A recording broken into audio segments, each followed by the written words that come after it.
Oh shit. Okay, I guess we'll do an abbreviated intro in case. I don't Darkcast Network. Indie pods with a dark side.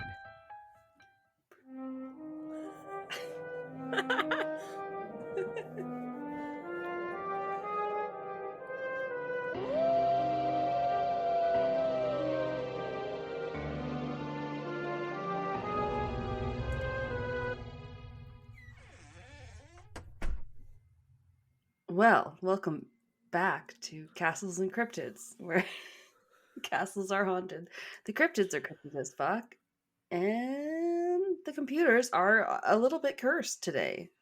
Yeah. I'm having issues. We just had a power outage at my house, and I also am trying to charge my earbuds.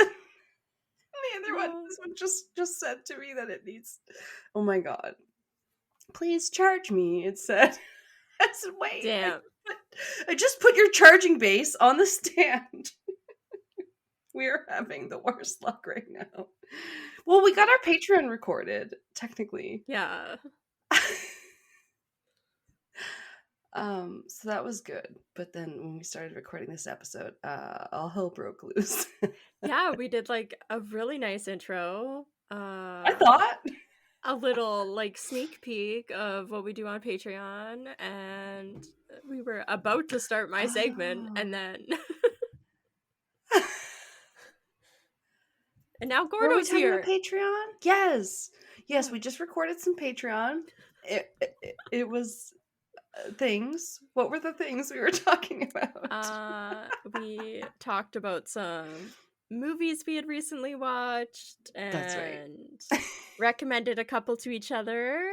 Oh yes, I have seen some good horror comedies lately, and also a few good.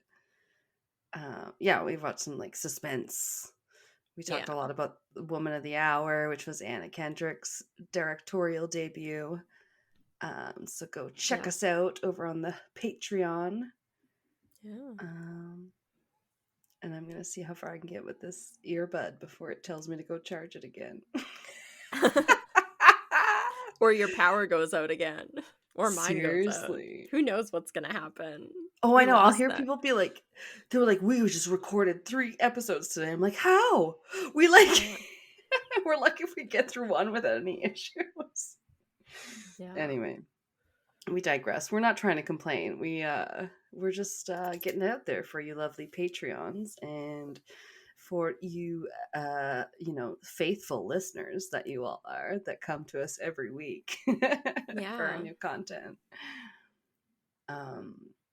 Kelsey was wanting to do something more occultish this week. Yeah. And we haven't. I don't know now. I can't remember anything what I said. I have no idea. It was great. Just imagine a really good 10-minute long intro, and now it's lost in the abyss of. I just was like, I had to Google it because I was like, is everything occultish, occult? And then everything that you look up is like, it's so esoteric. And we're like, why does everything have to use the same word? But yeah, so as I learned, it can kind of mean anything supernatural, which is kind of the way I went with it. And then Kelsey said she was covering a person. So now I'm kind of intrigued because I'm covering more of a idea. I guess. Okay, that's fun. We got like 2 totally different things. Cool. Yeah.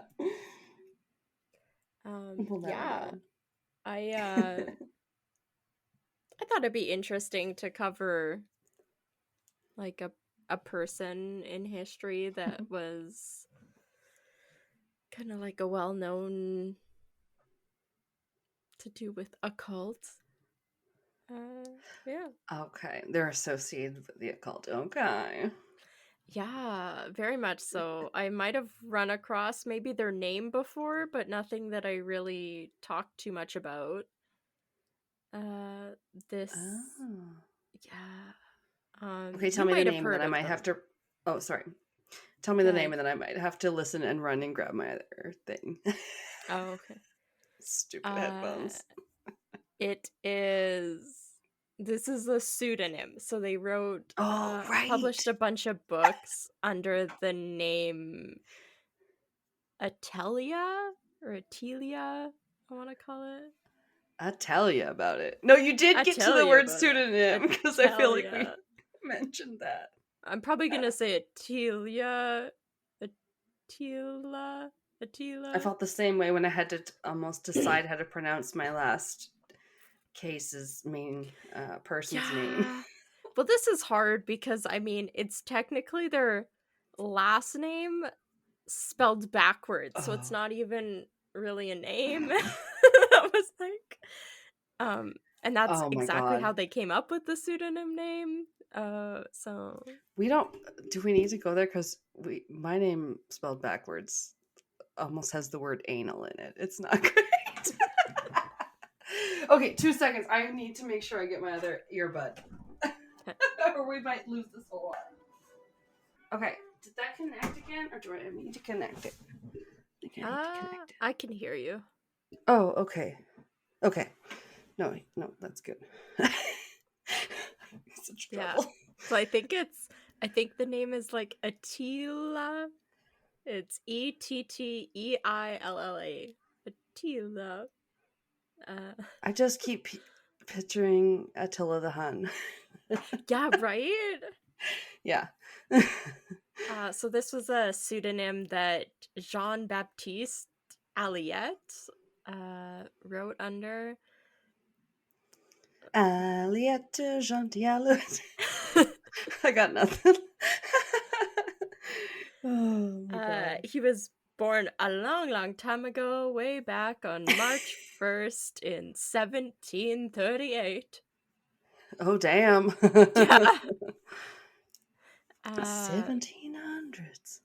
Yeah, he passed Okay. away December 12th, 1791, and he was a French occultist, and actually the first Oh. to develop an interpretation concept for tarot cards, which is how the Oh. occult. Yeah, which is why That's I thought you neat. may have maybe heard a little bit about him before. Yeah, because I feel like we've talked about tarot cards a little bit in some capacity. Probably Yeah. Patreon. Maybe. Yeah, I Let feel us know, like guys. I covered something to do with them. Maybe partly. Not a whole segment, but I know. I somehow feel like I had to do research on them too, and I was like, wow, they're fucking old. And now I don't yeah. remember exactly why. Yeah, okay. I Yeah. thought maybe you would know more about this. So that's cool. I've forgotten more I'm than I ever excited. know about anything. Same. Oh my god. He also helped spread knowledge about tarot to a wider audience, helped it gain more popularity, Okay. and he is considered to be the first professional tarot occultist known to have made their Oh. living by card divination. So that was ended up kind of being Oh his main wow. occupation, how he earned a living towards the end. He made it a thing. Wow. Yeah. That's interesting. I guess very little is known about Aliette's youth. His birth certificate says that he was born in Paris in 1738. And Damn. some of the information we do know is that his father was a caterer and his Oh. mother was a seed merchant. So they were both really hard Caterer workers. sounds like not that ancient of a profession somehow. Right. And then I was like, what's a seed merchant? But I think they just obviously sell seeds and for plants and stuff. Right. It's sure, maybe from their own garden or something. Yeah. Yeah. Caterer. You're not a baker? A candlestick maker? Okay. Yeah. In 1763, he married, I want to say Jeannie Vatier. And Is this in France, you said? Sorry. yeah, he's French. I think most of this is happening in France. Okay, Doesn't possibly he really. could have moved around in Europe, but we don't know. Okay. Yeah, I don't really have anything that says specifically about like where he is. Just a lot of stuff about him like publishing his works in French and that kind of stuff, but Yeah, nothing that actually because talks about where any of this is happening, I guess. well, and to be fair, when they like just started printing things, like the space is so valuable that like you would only get the barest kind of information. It's Yeah. like in Outlander where they just know that probably Claire and Jamie died in a fire because there's one notice about, their house Yeah. burning down. Yeah. That's not really a spoiler, but yeah. Yeah. Gordo, you're gonna get kicked off the task again. So annoying. It's like the age of like lack of information. I feel like now we're living in the age of like misinformation. Yes. Too much information everywhere. Yeah. Gordo. Oh, sorry. Fuck off. Yeah, so he gets He gone. married. I don't really have anything about it other than that they're together for Okay. at least 5, maybe up to 6 years before they kind of separate and divorce. Oh. And he worked as a seed merchant, just like his mom had during this time. So, Okay. yeah. Like that, it's his mom's profession. That's interesting. Yeah. At a In time, yeah. 1770, he publishes his first book. That's most of the stuff I saw said it was titled "A Way to Entertain Yourself with a Deck of Cards," and yeah, Sorry. it's always a way to Without the entertain with a yourself, deck of cards, it takes on a whole new connotation. right? Because his second book is also called "A Way to Entertain Yourself with a Deck of Cards," but then it has a longer title. I was like, oh. So catchy. I kept getting confused because I'd see different dates for the two books, but and then I'd forget which one it was Right. talking about. I was like, the names are too similar, guy. Like, come up with You a have a different long name. title and a long subtitle. Like this is just Yeah, not going to work. Your publisher should have told you that.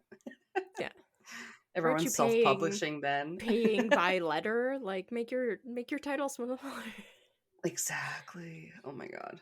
Yeah. So Terrible. 1770, his first book, Way to Entertain Yourself with a Deck of Cards, explains how to use like a regular deck of playing cards.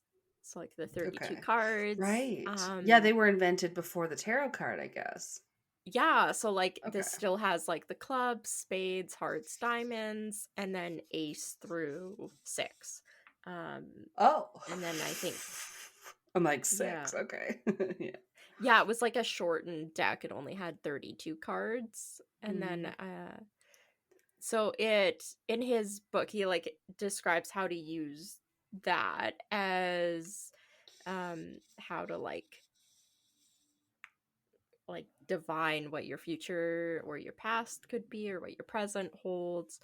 In it he actually Sure. described like spreads that people still use today, Oh, yeah. and Okay. like disposition on the table and what it means, and he assigned different meanings to each of the cards depending if it was in a regular or reverse position, which isn't something Right. that it uh I guess isn't something that was being done before in any way. Like, Okay, so before they'd just be like, yeah. "It's upside down, fix it." But he's like, "No, no, no. If it's upside down, Yeah. it means the opposite." Yeah, Okay. he like decided it had a different meaning. So these types of Right. methods are still used in tarot divination today. Yeah, and they And still call them like the different spreads, the different like yeah, and he invented like ways you some of the lay them. different spreads that yeah. None of Uh this does not sound dirty. The spreads, the way you lay them. I'm trying to describe yeah. it. And I heard someone The talking earlier about how position.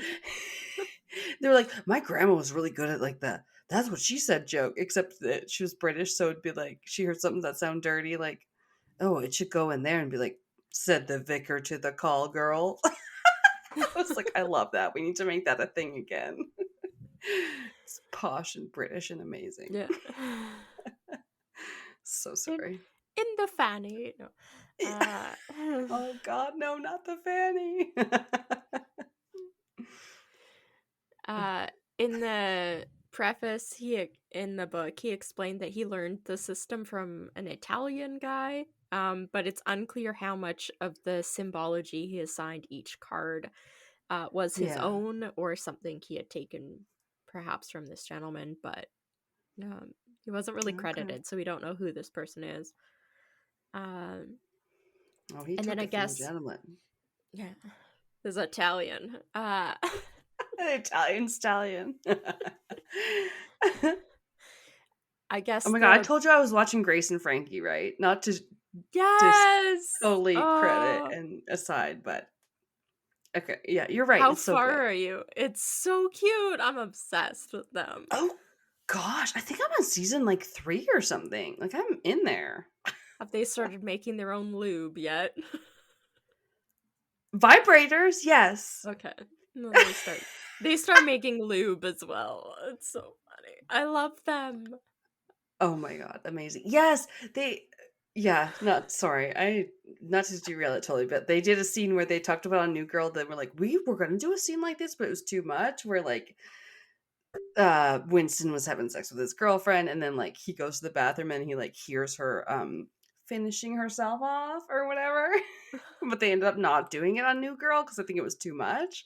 And there's a similar Oh. one where like one of Frankie's kiddos, I can never remember the black guy's name, Bud, maybe? Yeah. And he has this weird old girlfriend kind of thing, and like what, yeah, he goes to the bathroom and then she's finishing herself off and all you hear is like this weird and then like she's like, what do you want to do? And the next thing you hear him doing the same like weirdo it's like, I feel so like I good. need to rewatch that show. I watched it during COVID because the world was Oh, okay. depressing and I didn't want to be depressed. So I You kept decided to watch recommending it. I should have listened. I decided to watch the most, I don't know, heartwarming and cute show ever. It's so I mean, cute. yeah. Yeah. It's hard to describe how funny it is for people Yeah. who haven't seen it. You're like, yeah, they're an older couple, get divorced, whatever, but yeah, it's all like Because Frankie the and two Grace, guys so decide good. to reveal that they had been secretly having a Quite gay gay affair relationship. for like 20 years and their wives kind of hate each other, have hated each other the whole time, and then they kind of bond over the fact that both of their husbands left them and decided that they were in love with each other. And True, but did they have they really been like cheating on them for that many years, do you think? Oh my it's a God, I'm sorry. long I'm so in the weeds. it's a long time. They do flashbacks, don't That, they keep dropping hints about like, oh, that little trip you guys took however long ago, yeah. and it's like, They oh imply that they knew for a while and didn't have the courage to yeah, come out. You're right. yeah. Goddamn. Anyway. It's so I'm funny. so I love sorry. it. I only It's started good. watching it because my mom told me to watch it. Okay, well, June, the one who plays Brianna, her name is June Yeah. Diane Raphael, and she and Paul Scheer, her husband, are two of the co-hosts of that How Did This Get Made podcast that I listen to. And Oh, so she's so funny. yeah, so when people will be like, oh, what do you guys want to plug this episode? She'll often be like, oh, Grace and Frankie's on. And I'm like, oh, Oh, shit, yeah, you're right. And then I watched it. I was like, oh, yeah, this is good. it's so good. She's I love great. it. Everyone's great. Oh, It's so cute. great Yeah. cast. Oh, my God. Yeah, Anyway. so funny. And it stays just as good, like, through the whole show. I'm like, oh, I love it. It's so cute. Oh, that's awesome. No, you don't get a Yeah. lot of ones about older women and female friendships and stuff. So it is really nice. But It is, yeah. I'm so sorry. I didn't mean to like derail. Okay, where was I? Italian style. Right. So I guess this first book was really popular because it ended up getting reprinted even and republished Oh, the next year, like into like a second print. damn. That's Yeah. nice. And Not just self-published, but no, published again. I guess during this time, Aliette was working as a print seller, but he was making most of his money uh, split between working as a consultant, a teacher, and an author. So he's got a lot of stuff Okay. going on, it sounds like. Part-time waiter. No. Yeah. Actor. Okay. Going into 1781, there was a French-Swiss Protestant clergyman and occultist, Antoine Court. Oh. Yeah. Okay. Forgot how And far back we were. right? That's He's so a many. part-time actor. Yeah. Yeah. So this Anton Court, he named himself Court de Gablin or Giblin, probably Giblin, Ooh. and he published a I have no book idea. which included an essay by the Comte de Millet, who he first called tarot cards the Book of Thoth or Toth, and claimed that the Egyptians were the Oh, that first to guy. use the cards for fortune telling and divination. Oh, okay, yeah, Toth. That guy's Yeah. an Egyptian god or something, isn't he? Yeah. Of like I think knowledge. he's yeah. Yeah, so this was kind of like a reaction to Aliette's book that he had done. This guy was like, "Oh, you said it. You learned it from like an Italian guy. Now I'm saying it's Egyptians," and they're kind of arguing about it. Of course. Right. Yeah, so that guy releases his book in 1781, and then 1783, again under the name Etteilla, Aliette publishes his follow-up book, A Way to Entertain Yourself with a Deck of Cards Called Tarot. And here's the longer title. A way to entertain yourself with a deck of cards. Yeah. Everyone else is like, with my own two hands? Oh, never mind. I already know how to do With that. playing cards? Question mark. That too. You know what? June Diane Raphael says always travel with a pack of playing cards. Oh, yeah. You never know when it's going to come in handy if you have to be waiting for something. Yeah, we just have cell phones. We do. That's true. Yeah. And now you can play solitaire on your cell phone, so you don't. So, yes. I like It's more solitaire, okay? I think it was the communal games, but yes. Right. Everyone's playing solitaire in the office anytime you're looking at them, looking at a computer. Sounds about right. So this book, this follow-up book published in 1783, is considered the standard reference work of tarot cartomancy or divination. And yeah, Etteilla published his ideas of the relationship between tarot, astrology, and the four classical elements: earth, air, water, fire, and the four humors: phlegm, blood, yellow bile, and black bile. Kind of like right. all together within this Those book. ones are so gross. Yeah. I know, I hated it. And for some reason, it was really weird. For some reason, Word did not like the word phlegm. It kept saying it was spelled wrong, and I was like, it is not. Oh, with the PH? Just, it's disgusting. Yeah. I was like, Is why it does like it think it's LEGM or some weird no combination of letters? No, but it kept saying it was spelled wrong. I was like, what the heck? I had to keep ignoring it. It's like, whatever. I have to stop arguing with people sometimes.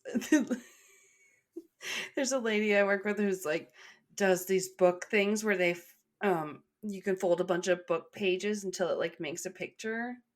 Oh, I don't know how cool. else to describe it. It looks cool. And she was like, oh yeah, I was gonna start working on yours. We were gonna make one that said Sassenach, right? With the pages. And I was like, oh yeah. And then she was like, but I was gonna work with these other girls, and then she made me mad. And then she was like, and this is because of this. And I was like, oh yeah, I also read that like people called them shots because of the noises they made when they put the shot glasses down on the table. And she was like, Yeah, but no, it's this other thing I said, like with the bullets, and I was like, "Yeah, you're right. I'm wrong. Okay." Oh, I that's just annoying. went to eat my lunch.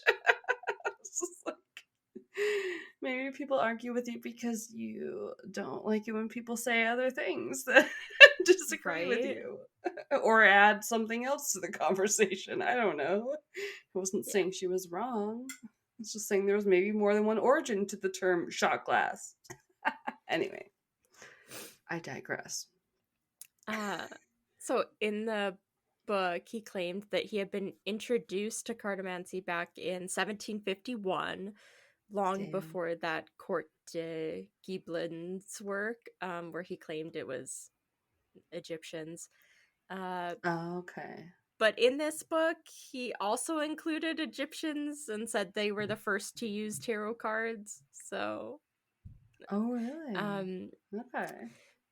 but people have researched at this point, like today, and there is basically no evidence to support that tarot was formed in any way by Egyptians. But this theory that they kind of started it is kind of like perpetrated throughout the next Oh, 4 centuries, even up until today. People are still talking about it. Um, that's interesting. I feel like maybe there is a lot we maybe misunderstand about ancient Egypt. We have such a yeah. fascination with it, but we don't really know. Yeah.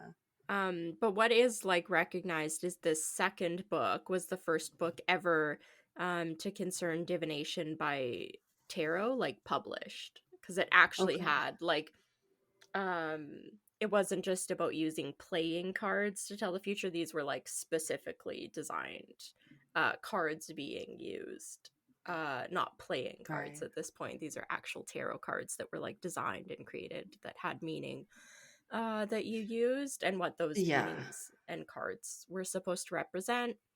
Okay. um yeah, so this book that he does is the first ever one actually about like tarot as we kind of recognize it today. Sure, because like we have the Five of Diamonds and the Ace of Pentacles, but also you have the Death card in the Tower. Yeah, Yeah, so that was very the first specific one ones. introducing all of those kind of things, and Sure. also kind of tied in astrology and everything to it as well, because different cards also Right. uh, represented different astrology signs. Um, Oh yeah, that's right. And so these are maybe more of the major arcana cards, I think.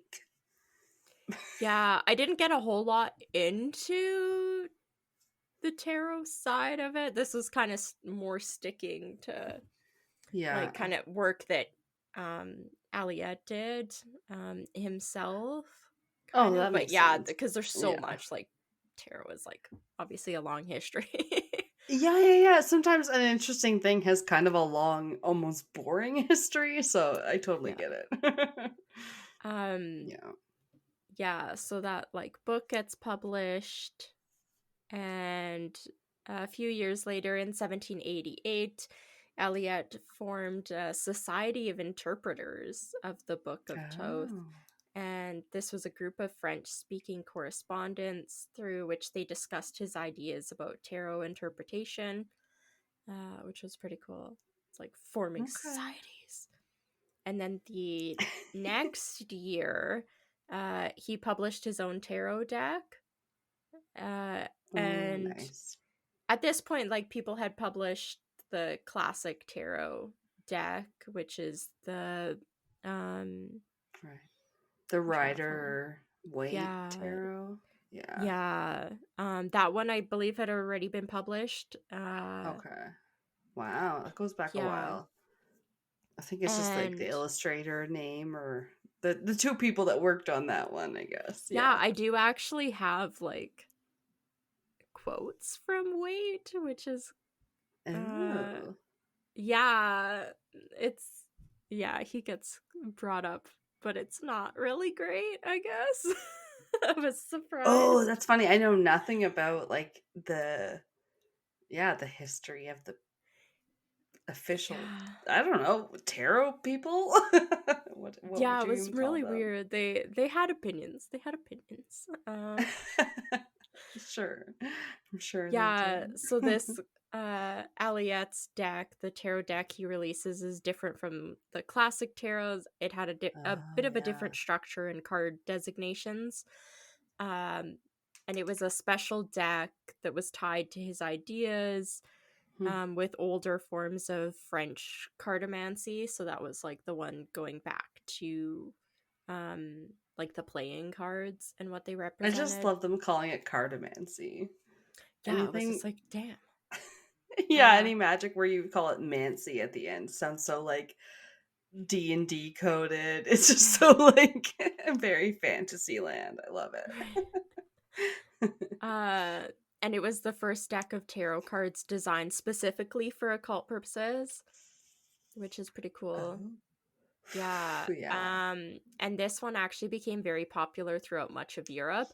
I did find, because it still is in production. Like, you can order his original Oh, tarot deck. It actually looks pretty cool. I really, wow. really like the death card in it. Oh, really? Um, yeah. So there's pictures of it on the drive, or you can look up the Etteilla deck, the Etteilla deck. But it looks really cool. Attila the Um, Hun, but with an E. Okay, got it. yeah. All right, I will look. The Um, ET deck. Wait, where's ET? Phone home. No. yeah. But yeah, Okay. like the death card is pretty cool in it. Um, it's like a skull, like skeleton wearing the cloak with the like Oh, there sickle it or is. scythe, whatever you want to call it. Oh, And really? We were just watching Supernatural with the guy that plays Death, and that is amazing. Anyway. oh yeah, yeah, he's creepy. Um, So gaunt. yeah. Yeah, so like this playing deck became very Wow. popular throughout much of Europe, and the next year in 1790, Aliette founded the New School of Magic, um, which started like, he was basically like teaching people about tarot, and then they were kind of like continued discussing stuff, and Oh. uh, later that year he ended up publishing theoretical and practical course from the Book of Thoth. It included his reworkings of what would later become the major and minor arcana. So he's the one that kind of like started that as well. Wow. Yeah. So cool. And just I was still looking up the little pictures you had put on the drive. I don't know why I said Yeah. little pictures. That sounds demeaning, but just to see one thing. Well, it is kind of a collage of like um Oh, the yeah. non like suited cards or whatever. So True. When like they it's show all the more, cards together, it was hard to see the details. But the one you yeah. had the close up of one that has like the death card, and it's like I like the death mortalite. card. Yeah. So yeah, I was like, oh god, that's just French. It's just the French version. That was Just so the funny. French. Mortality. Yeah, it just sounds so much more like I don't know, Um serious. Most of what I have for the rest of this was actually from tarotheritage.com. It was a really good Too article funny. that was released by Cheryl E. Smith. And oh my god, what was it called? I thought it was hilarious. Oh, uh the Oh actual link no. is called Tarot History Rant number 5.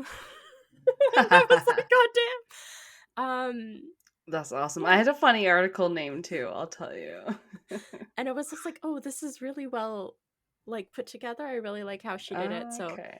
um yeah, a lot of this information is from that Mhm. tarotheritage.com, saying over the past decade, people have been spreading misinformation about Attila, claiming him or calling him a hairdresser Attila. um Oh, and yeah, what? like apparently it's a whole misconception about him being a hairdresser, and not like a seed vendor, or like a That just teacher or anything like like that. It's really that was a weird. profession at that time? Yeah, a That seems hairdresser, I guess. weird. Yeah. Um, Bizarre. they went on saying a lot of the misinformation can be traced back to there's Eliphas Levi, who wrote over 20 books on magic, Kabbalah, alchemical Oh, studies, and occultism. And okay.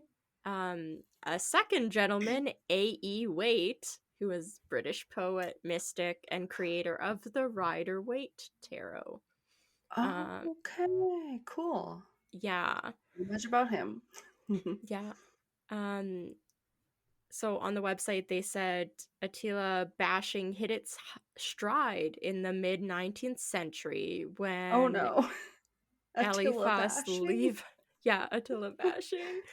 Okay. When Eliphas Levi published statements like Attila or Aliette, an illuminate hairdresser, uh, or illumini, Oh. illumini, I don't know what that means, exclusively engrossed by his divinatory system and the Weird. uh, emolument he could derive from it, neither proficient in his own language nor the language of orthography, pretended to reform and thus attribute himself to the Book of Thoth.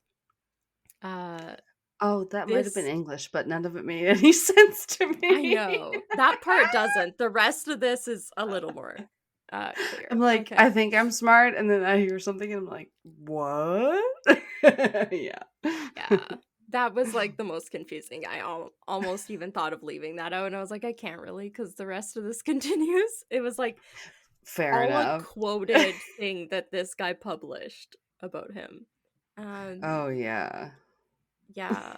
Goes on saying this illuminated hairdresser, after working for 30 years, only succeeded in producing a bastard set, the keys of which are transposed so that the numbers no longer answer to the signs. The writings of Attila, now very rare, are obscure, wearisome, and barbarous in style.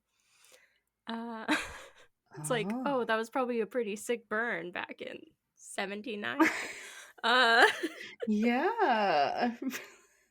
but Not too sure who's got a grudge against who here. yeah, Oh, that's it's funny. but they kind of broke it down saying that as a result, in the centuries since, incorrect information has continued to spread. Some of it may have been Oh, classist, as okay. Alietta or Aliette had a clumsy writing style that kind of gave away the fact that he didn't really have a formal education and had a working class background. He wasn't like a nobleman like um, the A.E. Right. Waite and that Levi guy were. And God so forbid. What a when peasant. he's, Yeah, yeah, sorry. like he's kind of like a middle class type guy Okay. that kind of got in on this, so they're trying to say, oh, he's just trying to profit, he doesn't actually like understand and he hasn't studied it, um he's just trying to like cash in on it. Yeah. um Meanwhile, these other guys are writing like 20 books each about the subject, and they're like, oh, how dare somebody else have an opinion or try and A second like opinion at that. contribute in any way. Yeah. Yeah. um Seriously. They also pointed out that at the time of Aliette's death, his death certificate was witnessed by two people, one of which was a Ooh. master hairdresser, and then A also, master.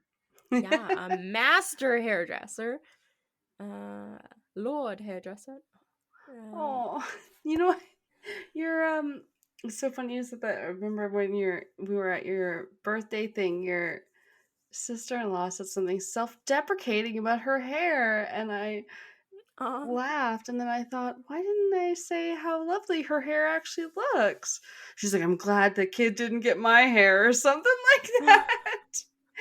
And I was like, oh, it's just because her hair is really like fine and like okay. thin. She doesn't have, and then our hair is like so thick. Well, she was Like, clearly joking, which is why I laughed. yeah, But then after, I was like, oh, maybe I should have been like, no, like your hair looks gorgeous. Like, what are you talking about? I You know what I know. mean? Yeah. Yeah. Oh, that's funny. um, yeah. So the death certificate is witnessed by two people, a master hairdresser Okay. and Master hairdresser. yeah, Aliet's son, who is a grocer, whose Okay. address was listed as the hairdresser's house.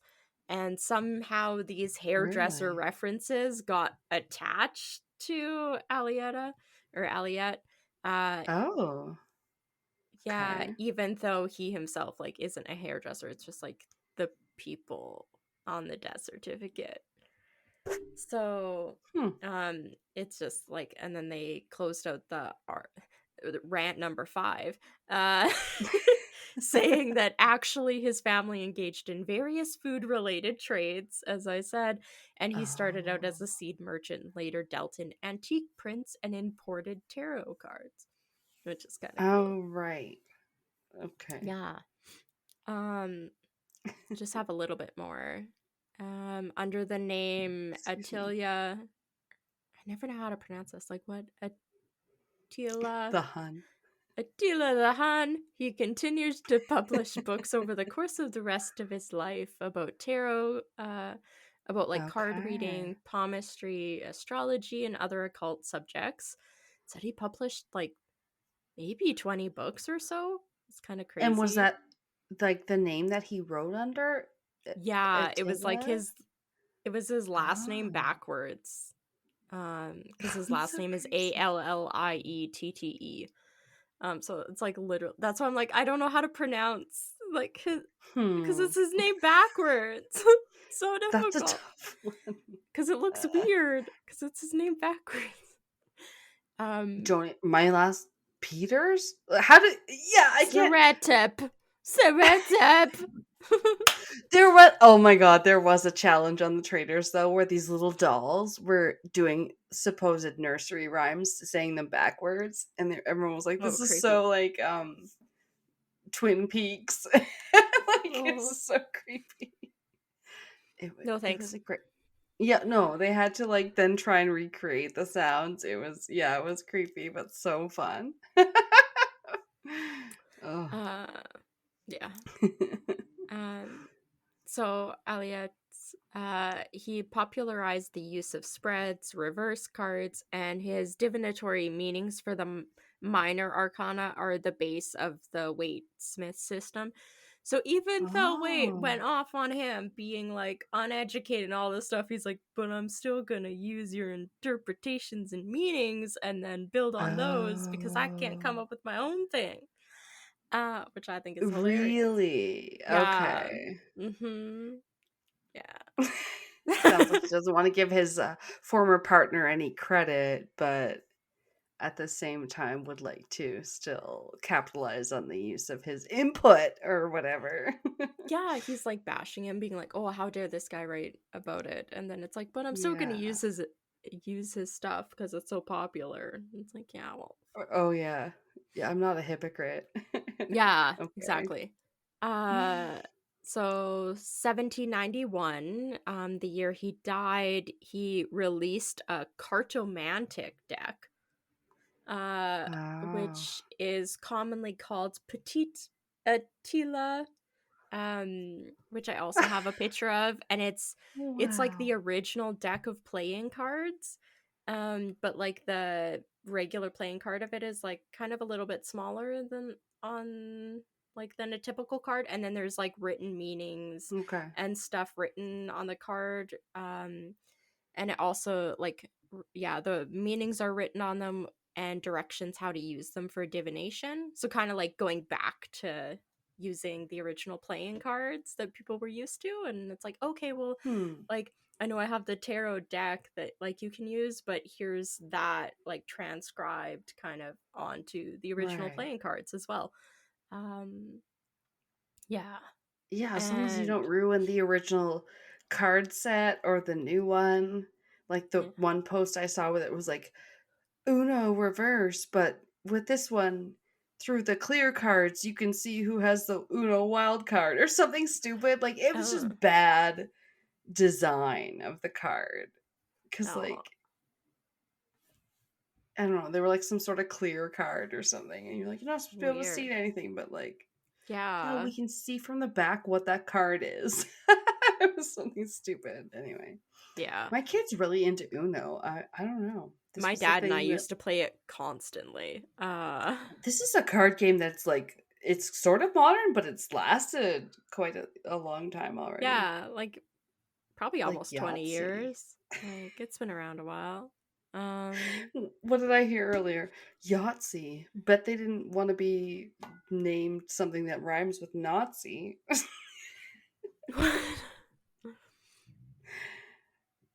Don't even ask. I don't know. My brain. Almost done. Yeah, so like how to use the original playing cards for Okay. divination. And again, each card had a meaning, upright, and a different one reversed. Yeah. And yeah. Usually it's like kind of a backwards meaning almost if it's reversed, like, which kind of makes sense. Yeah, Like, some of them when I was trying to fucking excuse you. hi, Gordo. One of the cards said like uh That was funny though. one of the Sorry, he just jumped in examples. front of the camera for anyone, you know, that's on the podcast that can't see, which is everyone. Yeah, I was like Sorry. everybody other than you. But I immediately was like, she's just trying to carry on, even though that cat just jumped over her fucking keyboard. Oh my Because god. he does it so often. It's like Yeah. yeah, so the one of the meanings was like lawyer, and then it reversed Okay. was like death and betrayal, and it was like, what? How was that the opposite of lawyer? Like yeah, so like some of the examples they had of the upright and reversed meanings, I was like, I'm not really gonna get into some of them because it's like it doesn't make sense to me. Yeah. Well, the opposite of this is this. Is Yeah, it? wow. Yeah, that's for another day. Yeah. I heard about the opposite of postpone being prepone, and I was like, that is not a thing that we need to know about. No one Prepone? needs to schedule things earlier. So like I Instead would of think it's like postponing a proactive meeting. or something. Yeah. I'd be Yeah. like, Kelsey, we're not going to record at like 8 tonight. We're going to record at like 6. You'd be like, what? Meanwhile, I like We're don't get gonna home by that prepone time. this Yeah, recording. usually. Yeah, damn. So That's so weird. that'd be shitty. Yeah. So yeah, 1791 he does that. He releases that deck. It's the same year that he dies at the age of 53. Oh, shit. He That's died. young. Yeah, right? He died on December 12th. And he's regarded like as the world's first known professional tarotist. Not terrorist, taroist. It does sound remarkably similar. I know, I was like, I have to make sure I enunciate.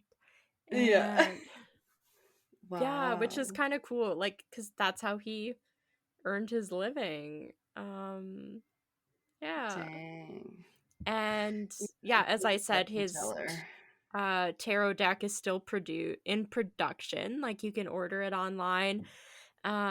It's by like Grimaud and Right. France Crate or Which one was Cards. he again? Rider or Wait? No, he's not either Sorry. of those guys. Oh shit, you're right. No. You moved on to the other one. Wait sorry. is the guy that didn't like him. He's the one that like His frenemy. yeah, it's weird because it kept saying like, yeah, they like generally respected him, but then they're bashing him, calling him like middle class and how his grammar is so bad and his writing is poor and he has no original ideas. And they're like, but then we're gonna use your system and build upon that to do our system. Good Okay, lord, thanks. were they gay? Because it sounds like girls going after each other, doesn't it? It's Like so some. petty. Yeah, it's really Yeah, weird. very petty, exactly. Like, I'm not saying Yeah. all us girls are like that, because some of us have very beautiful girl relationships where we treat each other quite nicely, like you and I do. Yeah. But other Right? times, you're just like, oh my god, y'all just Yeah. throwing each other under the bus, or like, what is happening? I don't know. Yeah. Ugh. I'd have to. Yeah, it sounds like the Rider Waite tarot deck was like released after this, I think. Um yeah, I think Yeah, his I was think the it came out in like the first original one. 70s. Do you know the like time? I don't know the time frame, but I feel like the one I have, it looks like it comes from like the 70s or Yeah. 80s. I don't know. It doesn't matter. Yeah. I'll look it It up. was just like a really fun episode. Uh, oh, it was released first published by William Ryder and Son in 1909. So Holy like shit.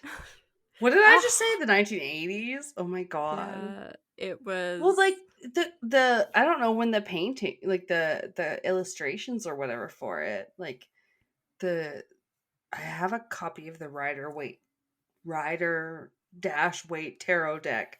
It's yeah. It says yeah, I that mean, the vibrant cards featuring full scenes and figures and symbols were drawn in 1909. So, like they're very colorful. Honestly, to me, I was yeah. like, it's from the 70s. Yeah, it could be from then. But like, yeah, it's got some Yeah. earlier vibes too. Like, That's why I oh, thought it was so cool. yeah. Um, Attila's deck. Um, Even his little petite one is like it's so cute. um, yeah, Really? yeah, that one's Yeah. pretty cute. Yeah, but I thought it was No, it's interesting. I was like, he had a school of magic. I'd like to look more into that. And then he had like that, yeah, the new school of magic, and he had the Society of Interpreters of the Book of Thoth. And it's like, damn, oh, like what's happening on there? It how said like, far back some of it goes. Yeah. yeah, it said like they were teaching students about like the occult and everything like that, and those people like carried on his teachings and everything after he died. And I was like, Honestly, that's pretty coolest thing cool. about Hitler, though we don't like him, but he was interested in the occult to the Yeah. degree that a lot of leaders, I guess, aren't. But oh Yeah. well. Didn't help him in the end. But No, yeah, he just like wanted to like gain crazy superpowers or something. But yeah, that's probably what happens. You try to gain those knowledge for, bad purposes. It shouldn't come to you anyway. I yeah. don't know. Oh, that's crazy. Occult. You look up occult, you look up esoteric. Yeah, Oh there's my a lot. gosh. Oh, some of the stuff, yeah.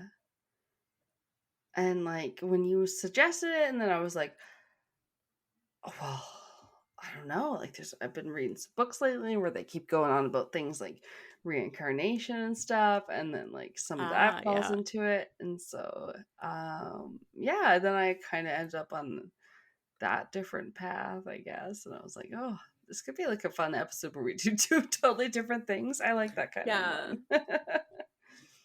Yeah, I was um, like, I highly doubt Alanna will stumble upon this, so oh my god, I can't even still remember what his name was, but yes. I know.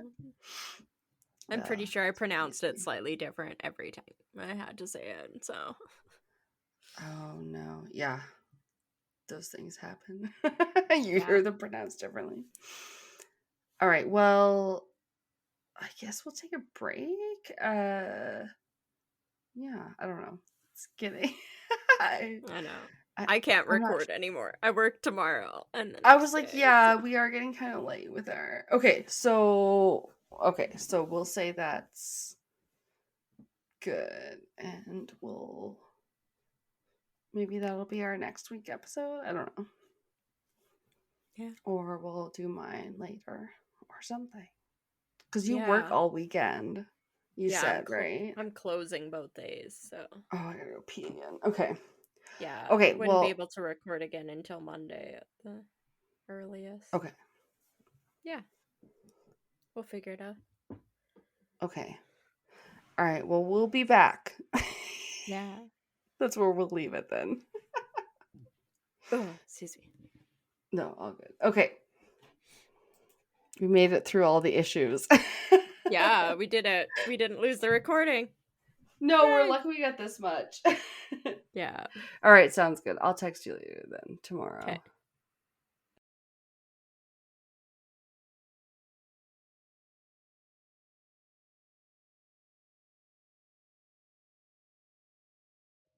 Hello, I'm Kona Gallagher. And I'm Ethan Flick. We're the husband and wife team behind the True Crime Podcast, And Then They Were Gone. We're a weekly show that covers unsolved missing persons cases. These are cases that you, the listener, can have an impact on. Some of the people you may have heard of, like Kristen Smart or Braceless Pisa. But we also bring you missing people of color and other cases that haven't gotten the mainstream attention that they deserve.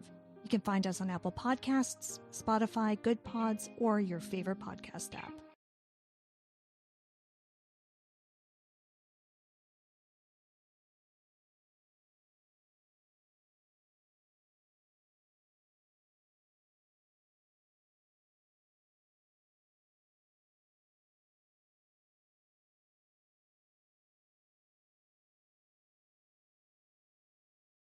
The woman that directed it, I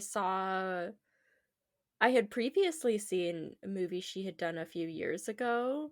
It's called Revenge. Oh, okay. And it's really, really good. It's a girl, I can't remember how long they have been seeing each other, whatever, but he has like a house that's kind of like an oasis kind of thing, so it's pretty like barren desert, and then you have to fly like in a helicopter basically to get to this Oh. house that's kind of just like in the middle of nowhere. Okay, super remote, yeah. Yeah, and she goes there I think for like a weekend or something trip, and then she doesn't know his friends are gonna be there. Oh, And okay. Yeah. I might yeah, know and this then one. she one of the friends like assaults her, like sexually assaults her, and then they end up, Okay. she tries to run away, and then they're worried because he's like rich or whatever that they're gonna say something, so then they hunt her down, and then they think that like Yeah. she died, and then she kind of comes back and like picks them off one Okay. by one. I Yeah, that's I the feel like same I've seen this director. trailer. Yeah, based on like a true story, maybe? Oh, I I don't don't know. think so. Wait, does she like fall off a cliff and get impaled on a tree in the Yeah, trailer? Okay, yeah. We saw that yeah. trailer. I was like, oh, this it seemed very familiar, so I wasn't sure if it was based on a true story or not. But oh, Have you that seen looks that rough. movie then? It's called No. Revenge. Oh, it's No, I don't think I've awesome. watched it yet. Okay, Um, good. yeah, you Yeah, it should looks watch good. it. That's like the first movie I think Gordo's she did. tail. Sorry. His tail looks Um, like it's coming out of your hair for a minute, Medusa yeah. style. No, that Yeah, that looks was the really first one good. she did, and that one's really good. Okay. That girl does not give up. Yeah, you should watch that one. That one's really good. No, we just it was a double feature yesterday. I had been meaning to take Rain to see the Sonic 3. She really wanted to see that. So we watched that. Oh, And then nice. after we got home from that, then me and Pat watched The Substance and Rain was like, "I'm good. I've seen Yeah, some." And that was interesting. nice. I saw the first Sonic movie. I didn't see the second or the third one. Oh gosh, I hadn't remembered seeing the second or the third one to be honest, but I was like, "Oh, I love Jim Carrey. This is entertaining." Yeah, I heard they're good. Yeah, they are. Oh yeah, they're entertaining. Um, I guess Ben Schwartz plays Sonic, and I didn't Yeah. realize that. I was like, Oh, "Oh, yeah. he's the guys from Parks and Rec or Don't be whatever." Yeah, suspicious. Don't be suspicious. because I think he was on not WikiHow, WikiHole, the one with Darcy Carden, whatever. Yeah. Um, Very good podcast. Okay. Have we started this yet? I don't believe so. Barely. Hi, guys. Maybe we cut in some of that banter. Maybe we didn't, but we are back for part 2 of, sorry, occult episode. And Kelsey's cat is right behind her, flipping his tail, making it look like her curls have come alive, Medusa style. It's still amusing me. I'm so sorry. But yes, we had to postpone that one because we were having some technical difficulties. Yeah. The power went out. I think we might have mentioned it in the first part because we definitely had to re-record the first part of your segment after it cut out like 15 minutes in. So that was fun, but Yeah. oh god. Hopefully that won't happen again. It's hard to say. It's bloody freezing here in Alberta right now. So who knows? Absolutely. Yeah. Right? It's like almost minus 30 our temperature, and you guys know what minus 40 is Fahrenheit because that's when it converges and it's fucking cold as shit. Yeah. Freeze the nips off a brass monkey.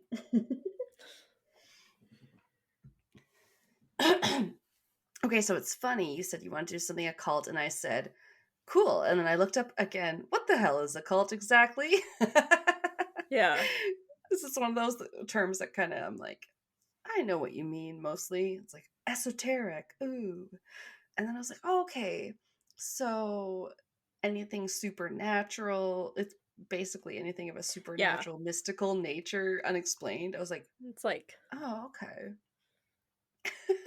Yeah, witches, astrology, and well, I mean, all that. Yeah, really, when I broke it down to the meaning, I was like, that can incorporate a lot more things than just like I almost associate it with like black magic and those kind of things, right? Yeah. Like something very dark sounding. I was just listening to a How Did This Get Made podcast where whatever corny movie they were listening to, I can't remember. It was like, maybe it was Master of Disguise, but they had a book and it was called Really Black Magic. It was nice. It was a family-friendly movie. It was cheesy. I like Master of Disguise. The one with God, what was it? Dana Carvey? Yeah. Yeah, it is. Yeah. That his half of Dumb and Dumber. I don't know. It kind of looked whatever. Like I would watch it for the several scenes that seem kind of funny. Am I not turtly enough for the Turtle Club, etc.? Turtle. I've seen that referenced online, but I had never seen that movie. Pretty much the only part of the movie I remember. He also drives like a scooter, I think, like a Vespa type motorized scooter thing. Yeah, but I remember really that. Good episode. Am I turtle enough for the Turtle Club? Turtle. It's like, yeah. Well, you want a dark read on that shoot? I think apparently they recorded that one, or they were shooting that scene the same day that was like September 11th, 2001. Oh, damn. Then they had like a moment of silence after or something. And they were like, was he still in his turtle suit? I was like, oh my god. Wow. This just got really real. It's very old. And I had to look it up. I was like, what the I had it on VHS. Master of Disguise. Yeah. We had it on VHS, so it is real.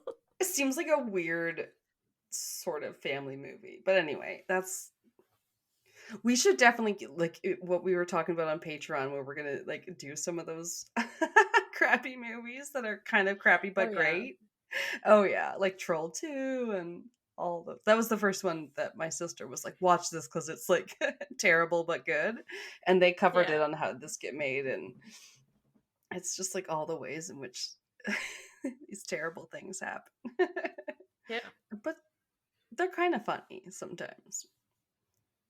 Oh my god. Okay, so basically all that to say, I went a different way that has to do with more reincarnation and past life memories. Ooh, cool. Yeah, I think I told you this. It was kind of influenced by some of the books I was reading. um, which kind of sucked because come to find out, I was looking at more books to read by this author I liked that was really into the reincarnation angle. And Yeah. then it like, you know how it auto populates? It was like MJ Rose, like death. And I was like, and I looked, and then it turned out she like died in like a month ago. And I was like, I just found this author. Oh, She fucking, that's it. I was like, oh my God. Anyway, made me a little bit sad, and then I was like, oh, and they just keep telling, you know, George R. R. Martin and also the Outlander author that she needs to finish her books because they're in their 70s, and I was like, they make it seem like they're just gonna drop dead, but then Yeah. lo and behold, I find an author I like, and she's like just barely in her 70s, and then she passes away. I was like so sad. Oh my Yeah. God. Ugh. So okay, this one does start with a quote from an author that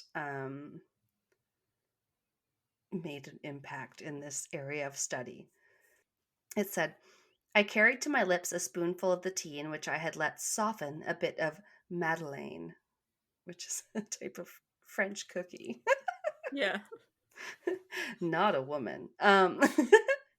But at the very instant when the mouthful of tea mixed with cake crumbs touched my palate, I quivered, attentive to the extraordinary thing that was happening inside me. What?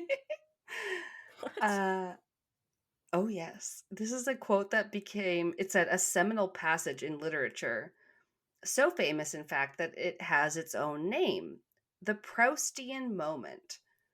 Um, this is a sensory experience that triggers a rush of memories, often long past or even seemingly forgotten. And it was from French author Marcel Proust, who penned the legendary lines in his 1913 novel, um, À la recherche du temps perdu, which basically means for the study of lost times, I guess. Yeah. And it said it was the soupçon of cake and tea that sent his mind reeling. So basically, that's just saying how much like this flavor, which is basically tied so much to smell, almost there's like a lot of times they say like all flavor kind of is smell. Yeah. And then like the smell brings you back to the memory because memory and smell are very closely linked is you know the hypothesis of my essay. Cool. um I know it sounds all over the place, but like when I was reading the book, sometimes she'd be like have these mythology about these different tools that would lend people to remember their past lives really easily. Like in one book it was like this amazing like perfect perfume, like a fragrance they made that was like if you would smell it and then you would be able to remember like your past life memories. It was like this really cool Oh, weird. tool. I know, I thought it was so fascinating, and like she would talk about it in the books and be like, oh yeah, there was a perfume and then there was a magical flute that did it, and I was like, is any of this like based in fact? But like not so much that there's a magical tool that can help you just remember your past life memories, but Yeah. there's definitely a a link between scent and memory and stuff like that. So I can see where people get this idea. Yeah. Pardon me. I don't know. It is interesting, but yet to find out if we have one that can make us remember our past life. But if you do Google like No. past life, blah, blah, blah, and then like your city populates, you're like, holy shit, there's a lot of places where we can go that they can do our little past life regression therapy, which would be really fun to just try out, I think. I'm from a smaller town. I don't think there'd be 6 places there where they'd be like, past life regression, past life No. hypnosis. It's very cool. Oh. um, So, fun fact, smell is the first sense that is developed. It starts in the womb and is the only sense that is fully developed by the time you are born. Oh, So, it's already interesting. there. This was a quote about um, smells are handled by the olfactory bulb, the structure in the front of the brain that sends information to the other areas of the body's central command for further processing. Odors take a direct route to the limbic system, including the amygdala and the hippocampus, the regions related to emotion and memory. The olfactory signals very quickly get to the limbic system, Murthy said. I can't see amygdala without hearing the water boy. I'll get your medulla oblongata. So stupid. But yes, they're very closely linked. As with Proust, he says taste plays a role too, said Murthy, whose lab explores the neutral and algorithmic basis of odor-guided behaviors in terrestrial animals. Oh, okay. We are guided by our odors. Oh, yeah. Like hormones and like a lot of animal, like territorial scent marking and that kind of stuff that certain Right. animals do. Yeah. Toucans telling us to follow our nose. Yeah, this is to further the quote more about the taste and smell combination. When you chew molecules in the food, he said, make their way back retronasally to your nasal epithelium, meaning that essentially all of what you consider flavor is smell. When you are eating all the beautiful, complicated flavors, they are all your smell. Sounds funny. Then why do we have zones of taste buds on our tongue then if it's all smell? Yeah. It seems like That our doesn't sense of make smell sense. must be. I wonder if it's more developed than our sense of taste. Because, like, they kind of, or some of the quotes I was reading talked about how, like, if you plug your nose, you can kind of smell or it's more generic. Like, oh, I can tell it's sweet, but not what the flavor is. And that, like, smell has a lot to do with it. I don't know. Weird. I find it interesting. Yeah. I read that although sight takes over as the most developed sense around age 10, we can still work our sniffer like any other muscle to kind of keep it as a very strong, uh, powerful muscle, our sense of smell. Oh my God, this got me because I always wanted to like invent this. Smell-o-vision or aroma-rama were things that were trying to be invented in like the 1950s, kind of non-starters. I was like, I Yeah. remember like the scratch and sniff stuff. Like, I always thought that was Oh so yeah. cool. All the And now scented you get, markers. I smell oh yes, purple. I smell purple. Well, now you get the theaters where they do the D box seats and stuff, and they'll Yeah. add scents and stuff too. I guess. VR tech is also employed it apparently. Kind of cool. I would learn that scent branding is very much a thing, and high-end hotels tend to use it, which makes sense. I can still remember staying at the Westin and being like, "Why does it smell so good in this lobby? Is everything Oh. verbena?"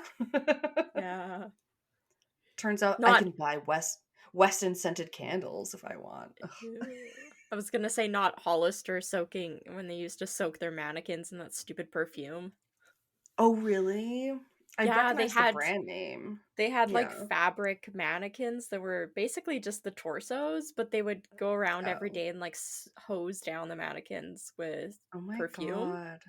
to the point where you'd go in there and if it was wearing like a different shirt, like maybe a tank top instead of a t-shirt, you could Yeah. see the like lines and like stain marks from all the times they had sprayed it Oh with wow. perfume. Like it was very 2007, 2008. And the store was dark. It Yeah. had like half the lighting it should and the scent of it was so strong. Like Oh, that's oh interesting for like a clothing store. Yeah. yeah, Although, crazy. yeah, we're like, we get it with the, you don't have to keep saturating it. It's A probably lot of not going to go people on a mannequin the same as it does on human flesh. Like, it's gonna yeah, it was smell different. so well they like sold like Hollister had fragrances. It wasn't just like random perfume they were doing. It was like their fragrances that they Okay, sold. right. Yeah, like Um, Tommy Hilfiger had a scent. I remember wearing yeah. something like that. Yeah. But there was people that were like allergic to perfume that even walking past the store, Oh. you could smell it, or you could smell people that had been in the store and had just Oh left my because it would be like god. on you. Yeah, Yeah, it it's like the was. cologne cloud or whatever. Like if you walk Yeah, through it, you're like, no, yeah, that seems like bad scent branding. it was crazy. It's like suffocating being in that store. Yeah. No, because and these guys they're trying to do it right, like it's not supposed to be like overpowering. Okay, that's good. Oh yeah, I included a blurb because I like literally it's so I think it works so well. Like I remembered liking how good the Westin smelled when we stayed Yeah. in Vegas.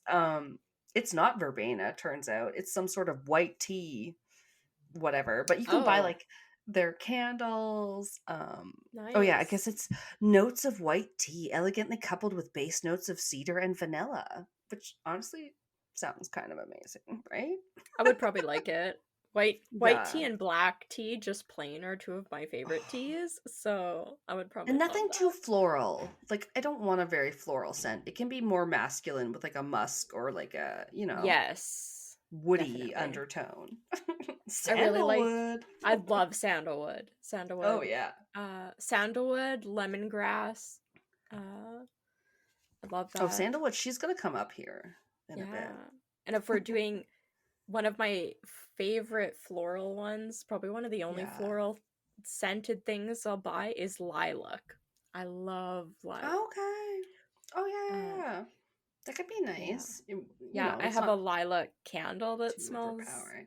perfect. It smells exactly like lilacs. And then I just bought a room spray from Walmart that smells exactly like lilacs. I'm like, oh, I'm gonna hose down my Ooh, house. okay. Because I think it's like they look sort of similar to lavender because they can be like lavender is very purple too. I don't know. Yeah, But lilacs, there's a bunch of different yeah, colors. Like I have a lilac right. tree in my yard, but it doesn't They're always beautiful. bloom. Yeah, we had one in my yard growing up. It was super tall. It was as tall as our house, and I loved it so much. I like that. I like that. And it can be not too overpowering to smell. Yeah. Some people don't like it, but to each No, I their don't own. mind it. I also like when we're talking about purple looking ones, lupins. They're nice too. Okay, I don't But know they if don't. I've ever smelled them. It's a similar smell, and then the triangular Yeah. purple cone blossoms. Oh gosh. Um yeah, it's so funny how scent can be so evocative of Yeah. memories and stuff. Hey, the smell of popcorn or cheesy Ugh. pizza. Yes. Oh my god. You're there, right? I Yeah. go past something that smells like garlic bread, I'm like, I'm drooling. Yeah. The best. I'm done. Um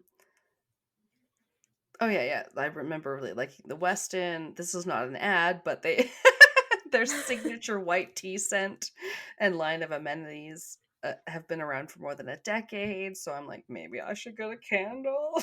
I could feel like I'm on Yeah. vacation. Do it.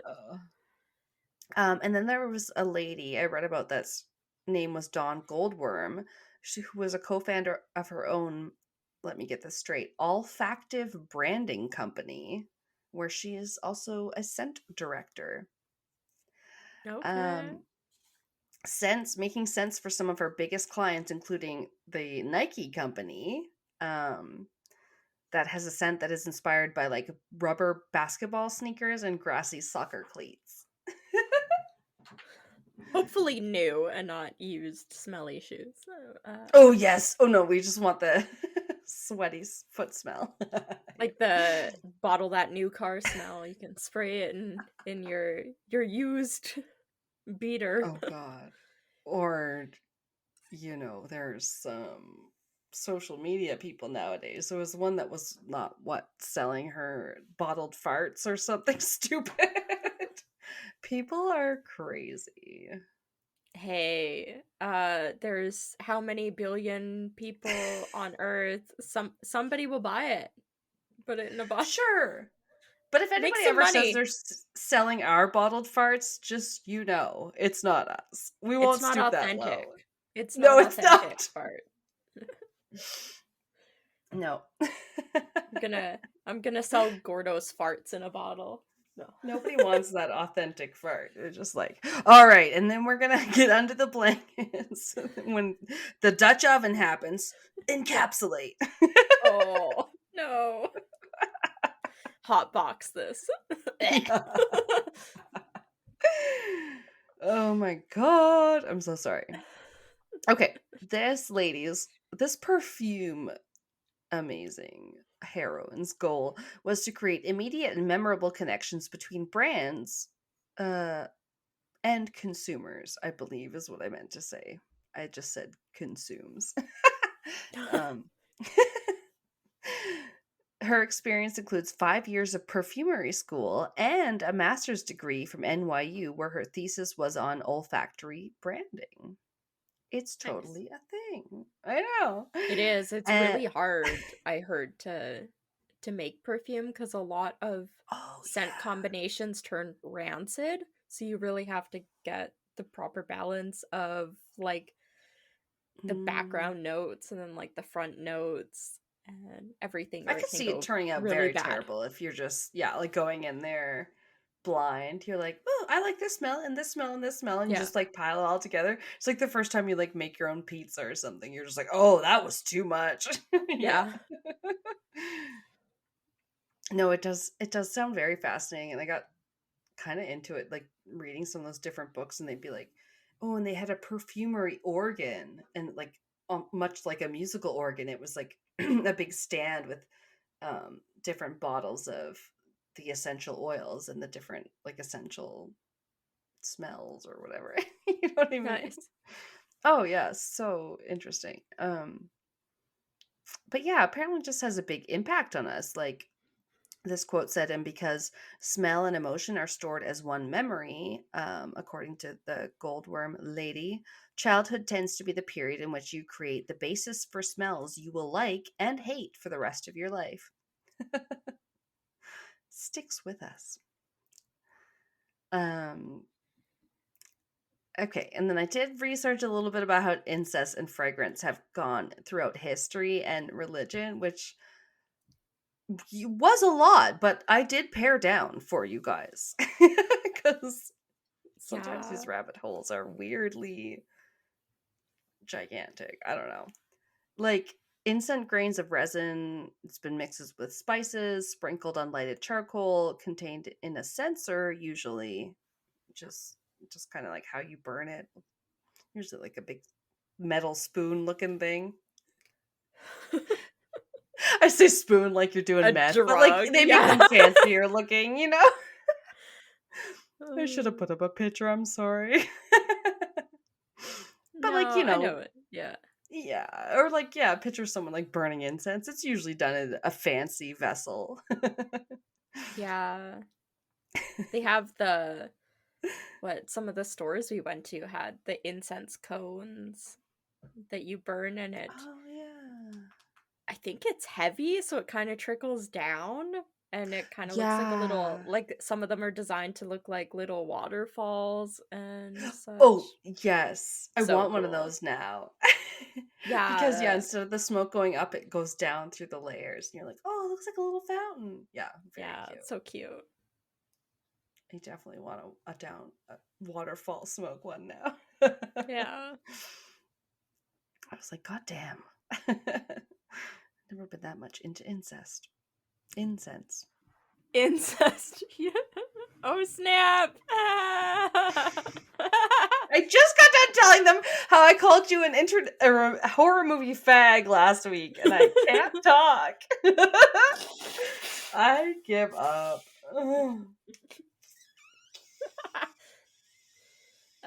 You guys need to vote. Which is better? Horror movie fag or being into incest? Oh my god. I'm just like, go. I'm going home. I don't even know.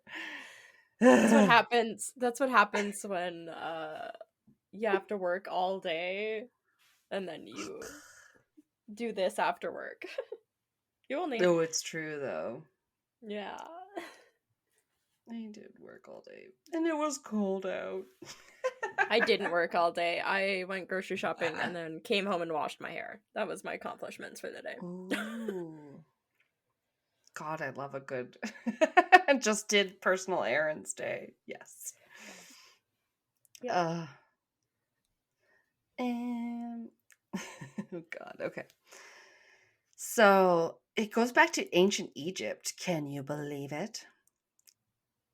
She's like, oh no. Probably. There were yeah. incense-bearing trees were imported from the Arabian and Somali coasts, which were used in religious rituals such as in the daily liturgy before the sun god Amon-Ra, and also in the mortuary rites. So in the daily religion, and also when people died. I mean, that makes Um, sense if people are like burning wood and that kind of stuff to yeah. do fires. You'd notice, oh, this smells particularly nice when we burn it. That's... Ooh, yeah, that's true. yeah. It's like, did they just figure that out? Yeah. And also, particularly in these mortuary rites, they believed the souls of the dead were thought to ascend to heaven in the flame of the smoke. Nice. Yeah, it's kind of cool. I like that one. Cool image. But they were also used to drive away demons and literally malodors, like sticky smells. Yeah, that's what I do in my house. They're very practical, these little, Yeah. incense, whatever. I can totally see it. Like maybe they started out in practical and religious ways, like they're talking about. Yeah. Drive away demons, malodors, also used to manifest the presence of the gods and to gratify them with such a divine attribute. Honestly, a bunch of different people used it throughout history. The Babylonians used incense for prayer and in divining oracles and imported into Israel before the Babylonian exile occurred. So incense went way back and was also assigned miraculous powers. But since now, I guess, has been phased out of sort of the Jewish liturgy and traditions. They kept saying liturgy, and I don't exactly know what that means, except for like I don't religious know. texts, maybe. So the Hindus use it for ritual and domestic offerings, as do Buddhists, who burn it at festivals, initiations, and daily rites. The Chinese use it for festivals and processions, and used to honor ancestors and household gods. I love that. Household gods. That's what Yeah. I've seen it most is at, I guess, little altars for like people, family members that have passed on and everything. They'll have like a little picture, Oh, okay. maybe a memento or trinket from the person, and then like the incense stick. Oh, really? Like Yeah. in like Asian households too, or just kind of everywhere? Mostly Asian households like China, Yeah. that kind of stuff. Yeah.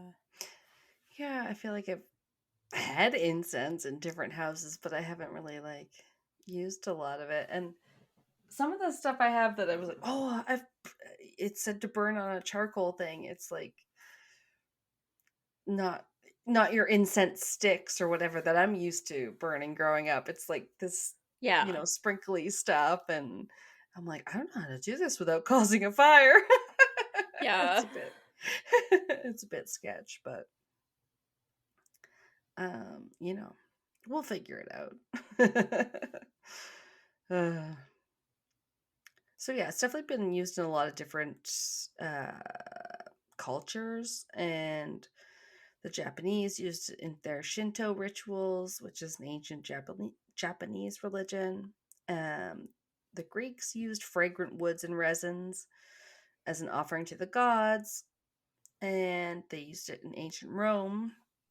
What do you think about that every day, guys? The Roman Empire. they had fragrant woods imported or replaced by imported incense. And something said used in the cult of the emperor, and I was like, gotta Google that. I do. I don't know if it's true or not, but I remember hearing somewhere Uh-oh. that they used to bottle the sweat of like the Roman gladiators. Whoa, that seems time consuming. Yeah, they Wow. would like collect their sweat and they were selling it, and it was for some reason primarily sold to women, if I'm remembering correctly. They were like Damn. obsessed with it because they were like warriors and I that could kind see of stuff. that. Yeah. It's like, Oh oh, yeah, just totally. the Well, I mean, if you anti-deodorant. Let's just put somebody else's sweat on me. Like, yeah, if it's like some sort of spell or whatever, like yeah. sometimes they call for blood, sweat, tears, and bones. Ooh, Yeah. that's crazy. Ugh. Um.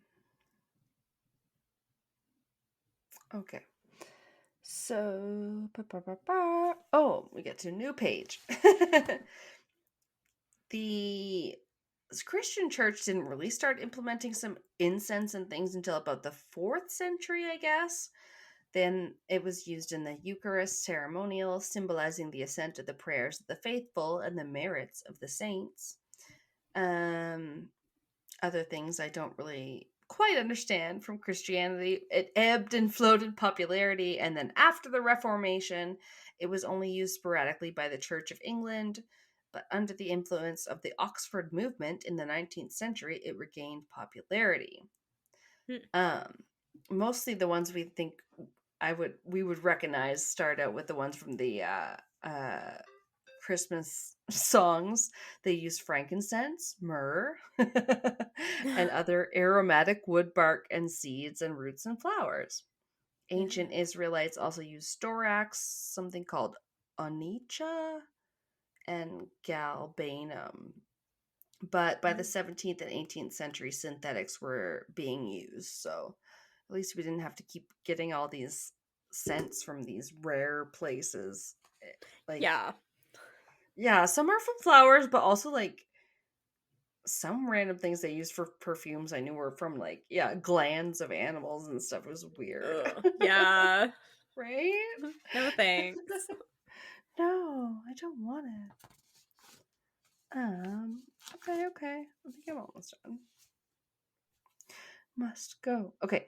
But to bring it back, typically in past life regression, you generally just want to put the person into a relaxed state, try and get them to kind of access those memories on their own, more of a regression, hypnotism sort of thing, a trance, if you will. Which sometimes using these scents would help, but just to lay a basis, like it usually we use more direct techniques like questioning people, right? Like not just gonna like Yeah. burn some lavender and hope they remember their past lives, I guess.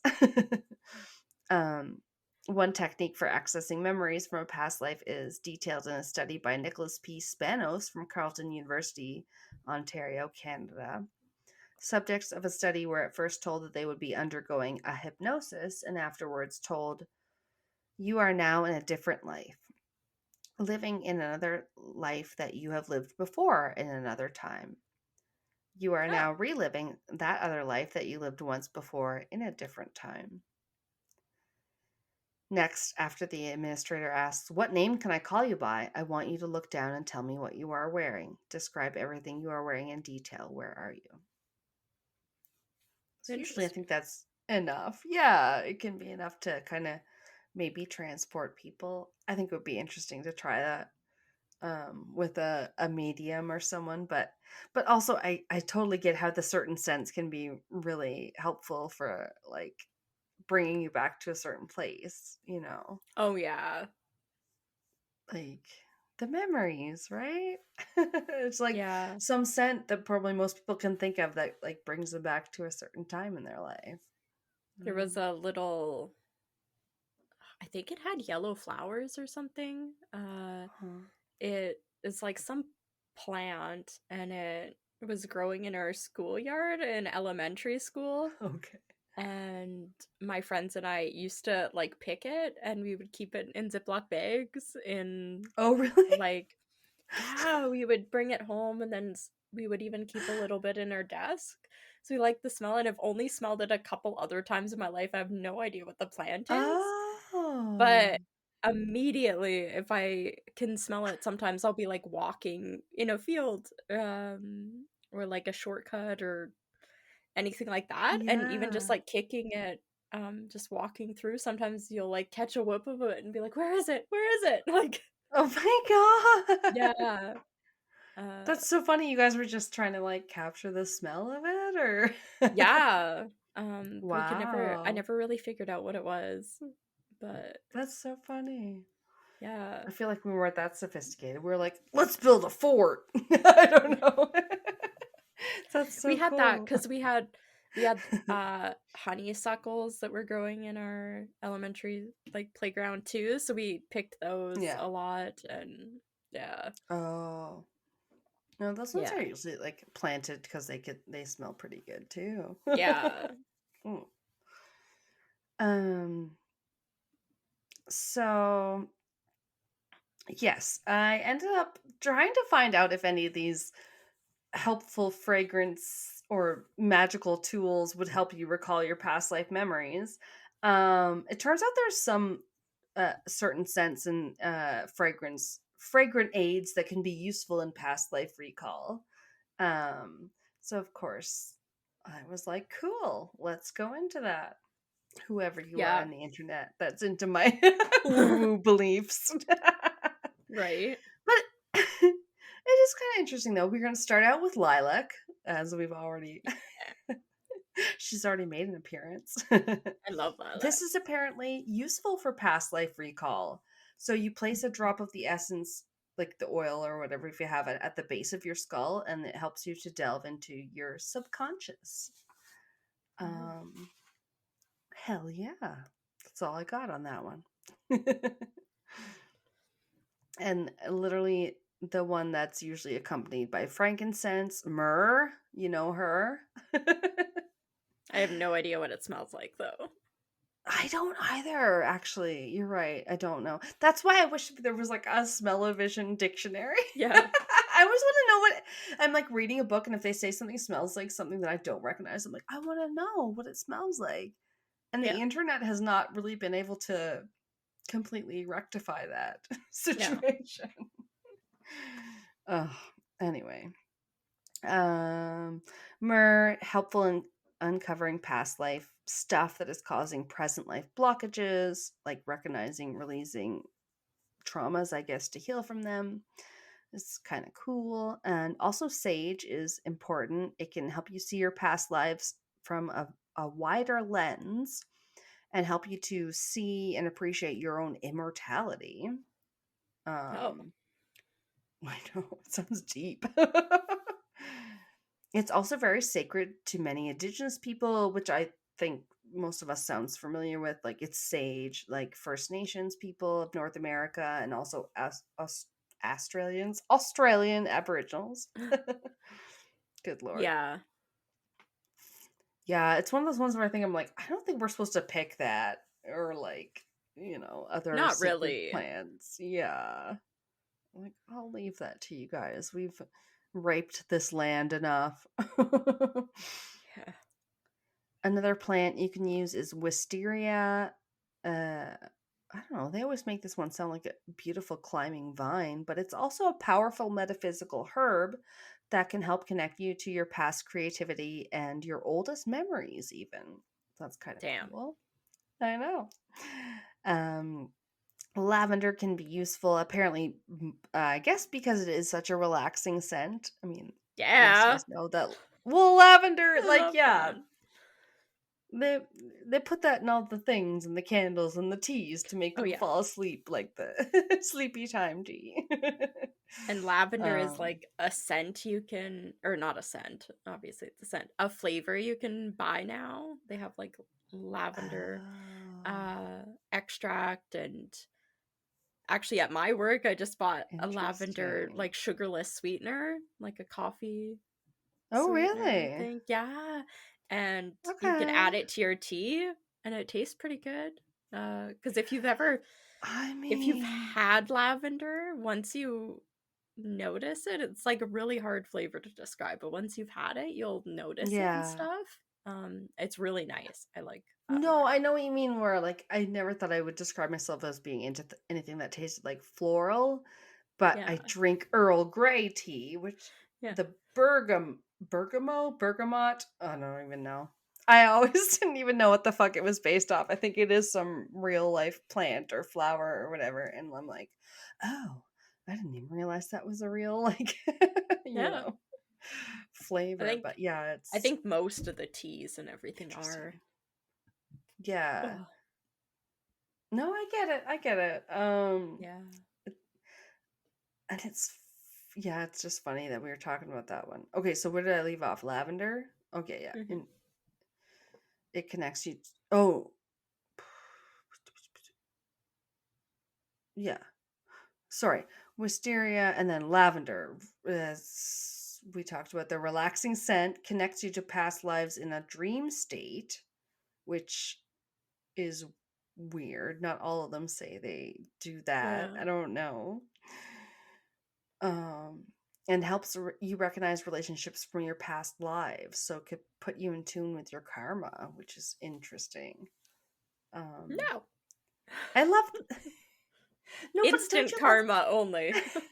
no, not instant karma. I just like the ideas that like you go through your lives with the closest people to you, and they may be take the form of your mother or your brother or your best friend or whatever, but like that you going through the lives with your same souls that you usually go through. And I really like that Oh, okay. idea. I think it's like, because you'll connect with somebody like you and me. I'm like, I don't know, we just Yeah. get along, we just jive. And then it's like, well, maybe in a past life, like we were sisters or something, like, you know what I mean? It's kind of cool. That'd It's be like I nice, like to yeah. think of it. Yeah, I like it.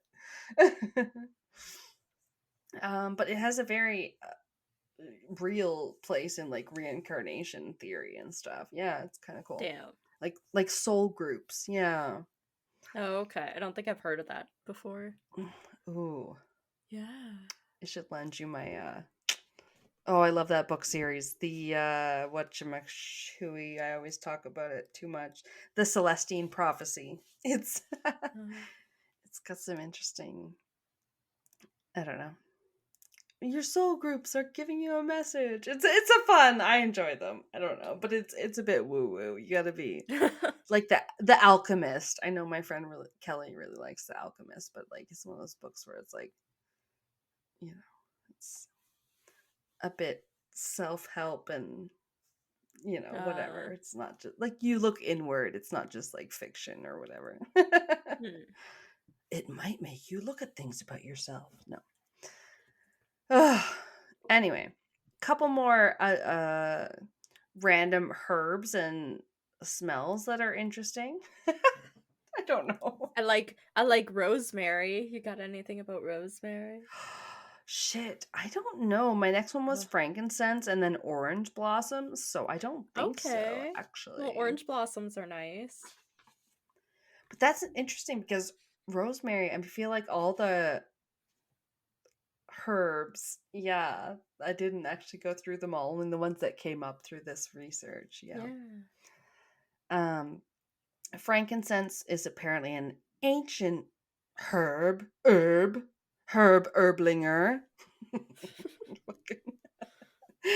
You guys all go watch Schitt's Creek if you don't get that. Herb Erblinger and her wines. Yeah. But lavender, this one's especially good for connecting you to past lives in a dream state, which is cool. Okay, I said that probably. Recognize relationships from past lives, put you into any karma. Okay. Frankincense, ancient herb, helps you see past life obsessions, received messages from past selves, and relaxes you and clears the air. Yeah. That's a handy one. Gotta get me some frankincense. Also, orange blossoms, they put you in tune with past life trauma. They they are also used in dream recall, and they help to clean away mental cobwebs. So these all could be very good for, I think, setting the stages for like meditating and all Yeah. that. Yeah. Sandalwood, an Yes. ancient herb. We love the smell. Yep. Its spiritual properties include helping to remove blockages and any rigidity to help you relax, I guess. Okay. Yeah. Eucalyptics. We can't talk. Nope. Eucalyptus. Yeah. That's Also the a good one. I also like eucalyptus. one. I like all of these. What? Yeah. Euthanasia? No. Oh god.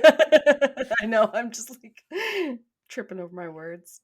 Yes, eucalyptics is a no, I can't even say it. Again, I said eucalyptics. Jesus Christ. This plant is a third eye opener. You just pop a drop onto the center of your forehead and open that baby up. A drop of what? A drop of what? Eucalyptus oil. Okay. I know, it's like I'm having a stroke. I think it was me in the first half, or maybe it was last episode when I was editing. I said 2 words wrong in one sentence, and I went, "Oh my god, can I talk today?" And that just reminded me.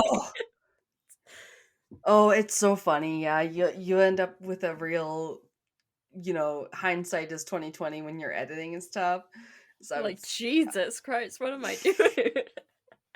I was editing some, and I was saying to Pat, like, oh my god, if we had a drinking game tonight where the amount of times we said yeah, I was like, yeah, it was so good, yeah. I was like, oh my god. It's infuriating sometimes. Right. You don't notice it in the moment. You just don't.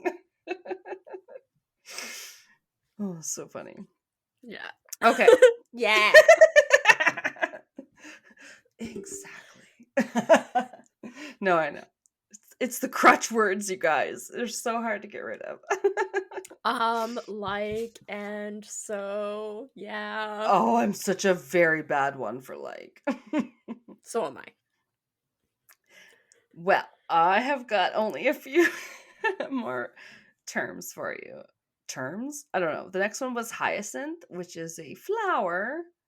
Yeah. Which I thought was cool because as I was telling you, this books where she was kind of hinting at this reincarnation, not hinting at, very much including a reincarnation theme in a lot of her books.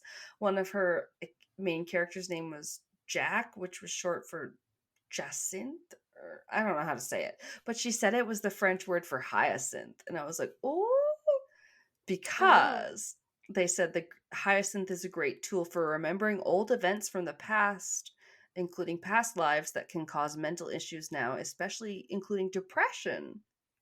Yeah. Your past life causing you depression? Get you some hyacinth. Yeah. Like an infomercial. Right. Slap chop. I don't know. I honestly don't understand how these all work. Just thought of the ShamWow guy. Didn't he turn out to be a creep or something? Oh, I thought he was the same guy as the slap chop. He might be dead. I think he did. I don't know. Slap chop, ShamWow. I don't think he did shake weight, but oh god, shake weight. That's an oldie. I'll never get tired of watching that montage of infomercial actors like overacting, where like somebody's trying to sit down and they're holding a bowl of chips, and they sit down and they put the recliner up and their bowl of chips get thrown behind them, or that one has become like a meme. Yeah.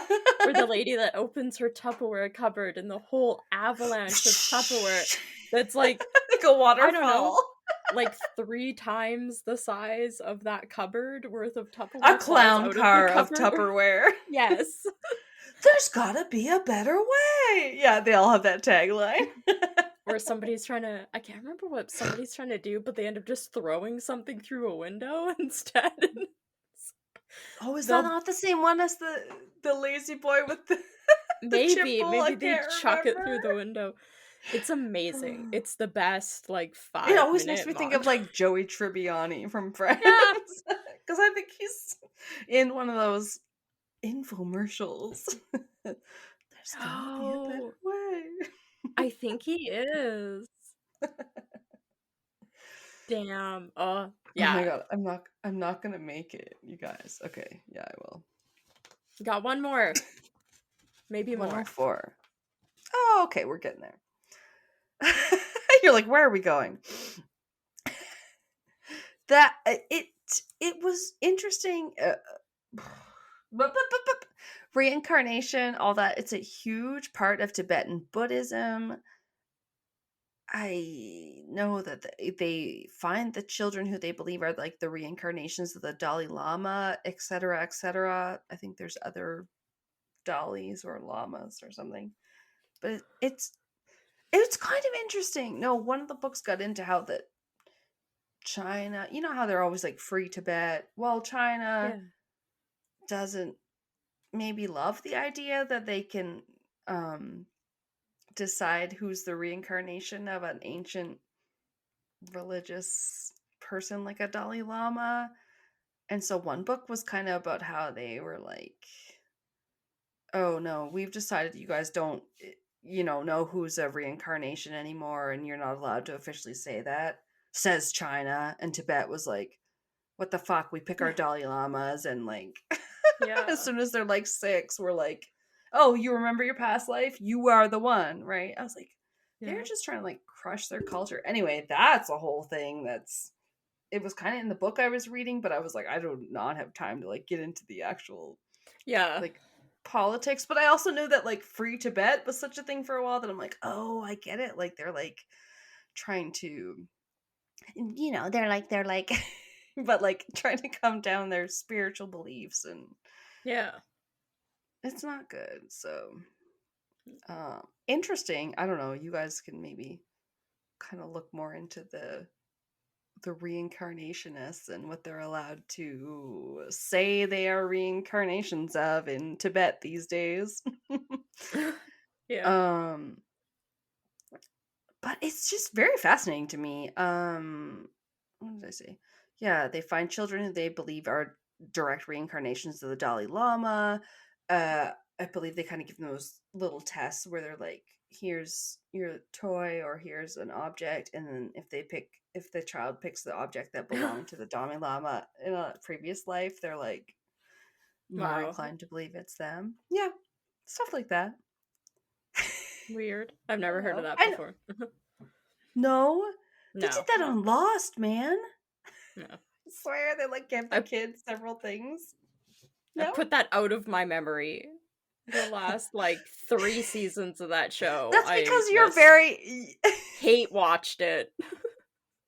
Well, I am too, to agree, but we're very logical. So if it doesn't like make a lot of sense, that it's not going to be like the way something happens. I don't know. I think you're probably like, yeah, that's not a thing. I don't Same know. with by the end of like Breaking Bad. I was just like, hey, I'm gonna watch this so I can say I Oh, watched it all, but I was like, I'm not really yeah. invested in any of this anymore. Like, No, I think we watched the first 2 seasons at my house, and then honestly, we were not invested at yeah. all. It's one of those where people keep asking if you're going to watch it, and then I just didn't want to because I was like, it felt like so much pressure. Yeah. Yeah, that's like one of the reasons, or probably one of the last just straight drama shows I watched that didn't involve some sort of like paranormal, supernatural, Oh, yeah. historical, fantasy, sci-fi, anything else. It was just straight like drama. Whenever it was like, Yeah. no, I just mean, yeah, it's different nowadays with the streaming and whatnot. I can watch stuff and be like, oh, that just seemed like HBO, which was kind of a yeah. marker of things being quite good back in the day. Like, we just got done that one that was called American Primeval about, I don't know, the Wild Wild West, the times when the America was all, settlers versus North, like Native Americans, and everyone died. It was very sad. No. Got done watching that, and then Rain wanted to go see her movie yesterday, and I was like, God damn, this better be a happy movie, because everyone's just got done dying and everything I'm watching today. It's rough. Okay, so yeah, I mean, a lot of the mine was just to establish the scent memory connection. I don't know. I feel like I'm ADHD all over the place with mine. I guess I talked about the ones that can maybe help you remember past lives. I mean, which was the only kind of, what do you want to call it? Like strong concrete evidence I could find after reading these books. But it Yeah. not that there isn't evidence that the smell is connected to memory. That is very much a thing. Yeah. I guess we just don't know if it can really help you connect to like a past life memory, but I would like to think so. Yeah. Interesting. Yeah, I guess what else? What else? The was we talked the one I mentioned at the first where the guy puts his little piece of cake in his tea and he gets his little memories. Yeah. They literally, his name was Proust, the guy who wrote it, and they call it the Proust phenomenon, which it refers specifically to smell evoked memories, which is kind of interesting. I just always found it, like weird how the smells can really bring you back to things, but like I felt like we don't always talk about it in different things. But the phenomenon has been described in this way of 5 characteristics of Proustian memories, where they use the acronym which spelled out lover. You want to be my lover? Because limbic, the smell is closely tied to the brain's limbic system, which controls memory, emotion, attention, and hormone production. O is for old. Smells have the potential to evoke both long buried childhood memories and traumatic memories we thought we'd put behind us. Ouch. V is for vivid. I know, I'm like, L is for the way. No. V is for odor evoked. Autobiographical memories can appear more vivid, clear, and detailed than other memories. The E is for emotional. Proustian memories are emotionally intense. Smell is the only sense that transmits sensory information directly to the amygdala, the brain region that processes fear and arousal. It's so weird how it bypasses a lot of the other senses, like pathways. I don't know. Yeah. Shoots right to the brain. Like, I don't get it. And R is for rarely rehearsed. Many of us are prone to rehearse upsetting events days on end. But the events Proustian memories bring to life are rarely rehearsed. So I guess it just like brings back things that you can't really suppress. Not too sure. I don't know what that means. Okay, I did have one more quote that I thought maybe could kind of, it was about the Proust phenomenon, the memory of, putting that bite in your mouth and the smell and everything linking you back. And the full quote was about what he felt when he tasted it. And it said, "And as soon as I had recognized the taste of the piece of Madeleine dipped in lime blossom tea that my aunt used to give me, I immediately saw immediately the old gray house on the street, where her bedroom was, came like a stage set to attach itself to the little wing opening on the garden that had been built for my parents behind it.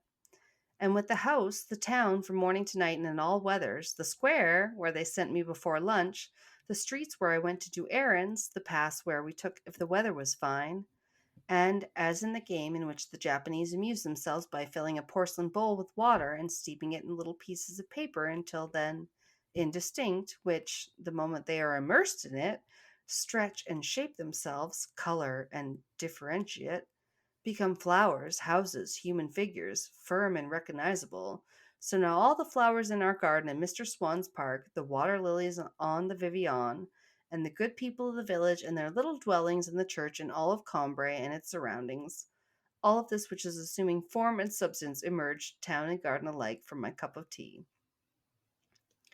Well, god damn it. I think he's a tea leaf reader, because that one was a lot more about his cup of tea than I thought the quote was about, to be honest. Just like, it just took him back. Yeah, well, the first couple articles, they were like, boom, and that took him back, and I was like, to what? But basically just reminded him of, like, mornings with his aunt, because that was what they would Yeah, always drink he and eat. remembered what the house looked like. Yeah. Yeah. And that makes sense. It's like, it usually, like, oh my god, I can smell, like, cotton candy fucking perfume, so to speak. It's like a old body spray, a cheap one they used to sell. It just brings me back to being 14, like, no matter, or like wherever I was. I was like, oh my god, oh, Bible camp, like teenage hormones, like, preteen angst, like, it just like brings me back to a time in my life, and I'm like, I totally get it. Like, it's just like totally linked, right? I don't know. But very interesting the way I was like, are there real things that can make people remember their past lives? Well, other than like actual past life regression, which seems to be a fairly effective thing where people like kind of walk you through it, and I don't know, you must feel like you've been through something afterward. There was a book, I can't remember what it's called, but if I'm remembering correctly, it had the main characters, it's like whatever age you die at, you like go to like the next place, and then you like age backwards again until you become like an infant, and then you're like you go somewhere to Benjamin Button. Yeah, and then you get resent out into the world, and then you like grow up, and it like keeps going. But there was like something, it was like a husband and wife, and they had died at different times, so they were like, he was like 6 and she's like older or something, and then they're passing each other by. Yeah, I can see by the way your fingers are going. Yeah. No, totally. It's a very and Benjamin Button. the book like ended or something with her going back into the world or something. Aww. I don't know. It's been a long time since I read it. I cannot remember what it's called. It sounds like one of them had to give like sacrifice something though for them to live at the same time or at the same age rate. Like, I can't even remember like rough. How she had died or anything, but I just remember really? Like the last few chapters were like her, and I'm pretty sure it was her husband, and they were both fairly young, and they're like just like they're just playing together like schoolmates and that kind of stuff. God. And you're like, you don't remember that's your husband? No. Oh Jesus Christ! And they're like, you're my that's best the friend. worst. And they're like, you're my best friend. You're like, no. That timey-wimey bullshit when they mix it with the romantic stuff, it can mess with you. But you don't even know. Yeah. So I'll have to try and figure out what it was. Yeah, it was kind of interesting. Yeah. Like going through, because everybody's like aging backwards. So up until they hit a certain age, they're keeping like all of their knowledge and everything with them. And then when they get when they get too young and everything, like you don't remember stuff, and you're like more of a kid. I'd say after like age 10, people started like forgetting stuff. And it wasn't Severance, that one where they like only know stuff at work or whatever. No. Okay. No, this was a book. Different. This was a book that I read like long time ago. Read it in probably like middle school. That's funny. Yeah. I think I heard them talking about a book it was one that was like a Stephen King short story that got made into a movie, and they were talking about how this get made, and I was like, I think Kelsey read this. Maybe. It's like they're running and they're running and they're running forever. It's almost like an early Hunger Games. I'm sure you were telling me about it. Oh, Uh, The the lo- longest the long something. walk, I think it is. I think so. And Yeah, like, that's the one they go on yeah, like yearly people get nominated in small towns if you to win it, your like family gets food or something crazy Yeah, you dystopian, right? basically everything will be paid for the rest of your life if you win, but Yeah. you are basically walking until you're the last one walking. Yeah. Yeah, and like I'm people are sure they talked about dying like a because you can't. version of it. Yeah, you can't Okay. stop. If you stop to even like go to the bathroom, if you don't like keep a certain pace or anything, you get shot and killed, and then like you're Yeah, it basically sounded walking. dark when you described it. Yeah, and you can't um like while they're competing, they can't sleep and they have to walk, like eat while walking and everything. It's brutal. and I can't remember if they were talking. Now I can't remember what I was talking about, but there was definitely a time when I was listening to How Did This Get Made, and he called it, "Is it like the Hungy Games?" And I was like, "Shut up, Jason Mantzoukas." Now I'm only going to be able to think of it as the Hungy Games. But like, Damn. yeah, so many are very similar to that. He's not Yeah. wrong. Squid Games too. Anyway, Yeah. I haven't started watching that yet. I don't know, Oh. but Did you watch the first season? yes, yeah. Oh, I okay. think Rain watched it first, and then I watched it, and yeah, I don't know. She might have even watched the second one. I don't know what's happening I yet. liked the second one. It was different Okay. enough, and they like wove in enough like more story building that it's like, okay, this isn't the same thing again. It feels like well Okay. worth it to have a second season. And now what are they calling it, season 3 or part 3 or something? Oh, really? Yeah, it was like, oh no, this No. is like a proper continuation. It's not the same thing again. Like, Hmm. yeah. No, wait, there's some of the challenges they did on the traders were similar to a Squid Game thing, because there was one where they had to keep going forward on squares that would drop them if there wasn't anything there, but they were on harnesses. Oh, yeah. Well, less deadly, but it was the same idea. And I was like, ooh, Yeah. I recognize this. Be like some Yeah. shit they used to do on Survivor or something. Yeah. I mean, they have a lot of ex-Survivor people on some of the seasons of Traders. Like the Yeah. latest US one is like all reality TV people. Yeah. Ugh. I hate them. I hate reality TV. I know. I only like Amazing Race and now the Yeah. Traders, so. Yeah. All right, well, I guess we should. Is this the end of this episode that Yeah. we started 17 days ago? Something like that. All right, well, I guess we should say goodbye and thanks for listening and catch you next Yeah. week. Yeah. We don't know. We went off on a movie tangent. So hope you enjoyed. And yeah, catch you Catch next you time. Keep it cryptic. Bye. All right.